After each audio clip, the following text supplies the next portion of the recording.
এবার নজর রাখবো যে খবরের দিকে, এক দেশ এক ভোট এই প্রস্তাবে নারাজ মুখ্যমন্ত্রী মমতা বন্দ্যোপাধ্যায় এবং এই বিষয়ে উচ্চ পর্যায়ের কমিটির কাছে আবেদন মুখ্যমন্ত্রীর। এক দেশ এক ভোট প্রস্তাবের বিরোধিতা মুখ্যমন্ত্রী মমতা বন্দ্যোপাধ্যায়ের এবং এই বিষয়ে উচ্চ পর্যায়ের কমিটির সেক্রেটারিকে চিঠি মুখ্যমন্ত্রীর। এক দেশ এক ভোট প্রস্তাব, সেই প্রস্তাবে নারাজ মমতা বন্দ্যোপাধ্যায় এবং এই বিষয়ে উচ্চ পর্যায়ের কমিটির কাছে চিঠি মমতা বন্দ্যোপাধ্যায়ের। তিনি যেমনটা বলেছেন, যুক্তরাষ্ট্রীয় কাঠামোয় এই ভাবনা অস্বচ্ছ। এক দেশ এক ভোট প্রস্তাবের বিরোধিতা মমতার। এক দেশ এক ভোট এই প্রস্তাবকে কার্যকরী করতে চাইছে কেন্দ্র এবং এই প্রস্তাবের বিরোধিতা মুখ্যমন্ত্রী মমতা বন্দ্যোপাধ্যায়ের। এই বিষয়ে উচ্চ পর্যায়ের কমিটিতে চিঠি মমতার। এ বিষয়ে আরো বিস্তারিত জানবো, ফোন লাইনে রয়েছেন আমাদের প্রতিনিধি দেবজ্যোতি ঘোষ। দেবজ্যোতি, মুখ্যমন্ত্রী মমতা বন্দ্যোপাধ্যায় বিরোধিতা করছেন একেবারে এক দেশ এক ভোট প্রস্তাবে, আর কি জানা যাচ্ছে? প্রথম থেকেই তার তীব্র বিরোধিতা করা হচ্ছিল এবং ইতিমধ্যে তৃণমূল কংগ্রেসের পক্ষ থেকে একটা কমিটিও গঠন করা হয়েছে এবং সে নিয়েই কিন্তু তারা বিভিন্ন জায়গায় বিভিন্ন ব্যক্তিদের সঙ্গে কথা বলেছেন এবং দলীয় জায়গাতেও তারা কথা বলেছেন। সেই জায়গাতে মমতা বন্দ্যোপাধ্যায় কিন্তু ইঙ্গিত দিয়েছিলেন যে এক ব্যক্তি এক ভোটের যে প্রক্রিয়া চলছে এক দেশ, তাতে তারা তীব্র বিরোধিতা করবেন এবং সেই মতোই তারা কিন্তু তীব্র বিরোধিতা করেছেন। এবং দেখো, আগামীকাল এ নিয়ে কিন্তু একটা পূর্ণাঙ্গ বার্তা তৃণমূল কংগ্রেসের পক্ষ থেকে দেওয়া হবে। তবে তৃণমূল কংগ্রেসের পক্ষ থেকে মুখ্যমন্ত্রী বা তৃণমূল নেত্রী মমতা বন্দ্যোপাধ্যায় বা অভিষেক বন্দ্যোপাধ্যায় কি বলবেন তা নিয়ে কিন্তু এখনো পরিষ্কার কিছু নেই। তবে তৃণমূল কংগ্রেসের পক্ষ থেকে যেভাবে গণতান্ত্রিক ব্যবস্থাকে নষ্ট করার চেষ্টা করছে ভারতীয় জনতা পার্টি, তার তীব্র বিরোধিতা করেছেন। একেবারেই দেবজ্যোতি, ধন্যবাদ তোমাকে। এক দেশ এক ভোট প্রস্তাবের বিরোধিতা মুখ্যমন্ত্রী মমতা বন্দ্যোপাধ্যায়।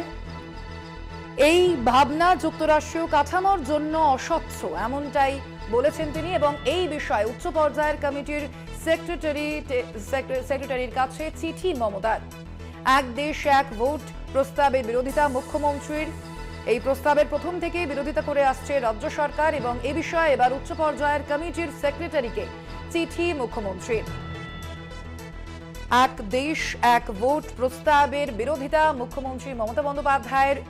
এই প্রস্তাবকে অনেকদিন ধরেই কার্যকর করতে চাইছে কেন্দ্র সরকার এবং প্রথম থেকেই এই প্রস্তাবের বিরোধিতা করে আসছে রাজ্য সরকার। এবার এই প্রস্তাবের বিরোধিতা করে উচ্চ পর্যায়ের কমিটির সেক্রেটারিকে চিঠি মমতার। এই ভাবনা যুক্তরাষ্ট্রীয় কাঠামোর জন্য অস্বচ্ছ, এমনটাই বলেছেন মুখ্যমন্ত্রী মমতা বন্দ্যোপাধ্যায়। এক দেশ এক ভোট প্রস্তাবের বিরোধিতা মমতার। এই ভাবনা যুক্তরাষ্ট্রীয় কাঠামোর জন্য অস্বচ্ছ বলেছেন মুখ্যমন্ত্রী। এ বিষয়ে আমরা ফোন লাইনে পেয়ে গিয়েছে, কথা বলে নেব বিজেপি মুখপাত্র শ্রমিক ভট্টাচার্যের সঙ্গে। শ্রমিক বাবু, আপনাকে স্বাগত কলকাতা টিভিতে। শ্রমিক বাবু, এই এক দেশ এক ভোট প্রস্তাবের বিরোধিতা করে এবার মুখ্যমন্ত্রী যেমনটা বলেছেন যে এই ভাবনা যুক্তরাষ্ট্রীয় কাঠামোর জন্য অস্বচ্ছ, কি বলবেন? এই কথা বলছেন মুখ্যমন্ত্রী, যিনি প্রকাশ্যে ইডি অফিসারের আক্রমণকে সমর্থন করছেন, যার ক্যাবিনেটের মন্ত্রীরা সন্ত্রাসবাদীর ভাষায় কথা বলছেন ওই কাশ্মীরে যারা পাথর ছোড়ে তাদের যেরকম ওখানকার নেতারা উঠতে দেয় কেন্দ্রীয় বাহিনীর বিরুদ্ধে পাথর ছোড়ে ওখানে, উনি তো এখানেই সেই কথা বলছেন। কাশ্মীরে নেতার কিছু দেশ বিরোধী নেতাদের প্ররোচনায় আগে সেনাবাহিনীর গাড়িতে পাথর ছোড়া হতো, আর এখানে কোন চোরের বাড়িতে সার্চ করতে গেলে নেতাদের প্ররোচনায় তার গাড়িতে বড় ইট ছোড়া হচ্ছে। পার্থক্য তো এটাই। তো তিনি যুক্তরাষ্ট্রের কাঠামোর কথা বলছেন, যিনি পশ্চিমবঙ্গ সরকারের টাকা খরচা করে প্রশাসনিক বৈঠক করেন, সেখানে তৃণমূল কংগ্রেসের সাংসদ বিধায়ক থাকে কিন্তু বিরোধী বিজেপির একজনকেও কোনোদিন তিনি আমন্ত্রণ জানান না এবং সরকারি খরচা করে সরকারি বৈঠকে সরাসরি প্রধানমন্ত্রী স্বরাষ্ট্রমন্ত্রীকে আক্রমণ করেন, তিনি যুক্তরাষ্ট্রীয় ব্যবস্থার কথা বলছেন। এটা কি পশ্চিমবঙ্গের মানুষ কি মূর্খ, অশিক্ষিত? যা বলবেন মানুষ সেটা শুনবে, সেটা নিয়ে চর্চা হবে। কেন্দ্রীয় সরকার মতামত জানতে চেয়েছে, ওনার মত নেই উনি জানিয়ে দিয়েছেন, কিন্তু এটা তো স্বাভাবিক। পার্লামেন্ট তৈরি হচ্ছে, আগামী 150 বছরের জন্য পার্লামেন্ট। নরেন্দ্র মোদী 150 বছর তো জীবিত থাকবেন না, 150 বছর পার্লামেন্ট থাকবেন, তার বিরোধিতা। পার্লামেন্টের আসন সংখ্যা ডিলিমিটেশনের পরে সদস্য সংখ্যা 800 বেরিয়ে যাবে, কোথায় বসবে সাংসদরা? তার জন্য নতুন ভবনের প্রয়োজন আছে, তা তৈরি হচ্ছে, তার বিরোধিতা, এনআরসির বিরোধিতা, সিএ বিরোধিতা, রাম মন্দিরের বিরোধিতা, গীতার বিরোধিতা, হিন্দু সংস্কৃতির বিরোধিতা, চালিয়ে যাচ্ছেন, চালান, কিন্তু দীর্ঘদিন পারবেন না। ধন্যবাদ আপনাকে শ্রমিক বাবু আমাদের সঙ্গে কথা বলার জন্য।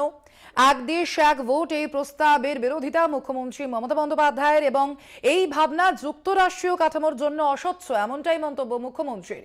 এবং এই প্রস্তাবের বিরোধিতা করে এবার উচ্চ পর্যায়ের সেক্রেটারির কাছে চিঠি মুখ্যমন্ত্রীর। এক দেশ এক ভোট প্রস্তাব, এই প্রস্তাবের বিরোধিতা মুখ্যমন্ত্রী মমতা বন্দ্যোপাধ্যায়ের। এ বিষয়ে তিনি আরো প্রশ্ন করছেন, এই কমিটিতে এই যুক্তরাষ্ট্রীয় কাঠামোয় এই ভাবনা একেবারেই অস্বচ্ছ। প্রথম থেকে এই ভাবনার বিরোধিতা, এই প্রস্তাবের বিরোধিতা করে আসছে রাজ্য সরকার এবং এবার উচ্চ পর্যায়ের কমিটির সেক্রেটারিকে চিঠি মুখ্যমন্ত্রী মমতা বন্দ্যোপাধ্যায়ের। এক দেশ এক ভোট প্রস্তাবের বিরোধিতা মমতার। এ বিষয়ে একটি কমিটি গঠিত করা হয়েছিল এবং সেই কমিটির বিষয়েও প্রশ্ন তুলেছেন মুখ্যমন্ত্রী। পাশাপাশি তিনি আরো বলেছেন যুক্তরাষ্ট্রীয় কাঠামোর জন্য এই ভাবনা অস্বচ্ছ। এই মুহূর্তে আমরা ফোন লাইনে পেয়েছি সিপিএম সাংসদ তথা আইনজীবী বিকাশ রঞ্জন ভট্টাচার্যকে। বিকাশবাবু, আপনাকে স্বাগত কলকাতা টিভিতে। বিকাশবাবু, এই যে এক দেশ এক ভোট এই প্রস্তাবের বিরোধিতা করে মুখ্যমন্ত্রী মমতা বন্দ্যোপাধ্যায় বলেছেন যে এই ভাবনা যুক্তরাষ্ট্রীয় কাঠামোর জন্য একেবারে অস্বচ্ছ, কি বলবেন? ঠিকই বলেছেন, সাংবিধানিক দৃষ্টিকোণ থেকে সঠিক কথা তিনি বলছেন। হতে পারে না, ভারতবর্ষ একটা বহু সংস্কৃতি, বহু বিচিত্র জাতি, মাল্টি ন্যাশনাল কনসেপ্ট থেকে ভারতবর্ষ তৈরি হয়েছে।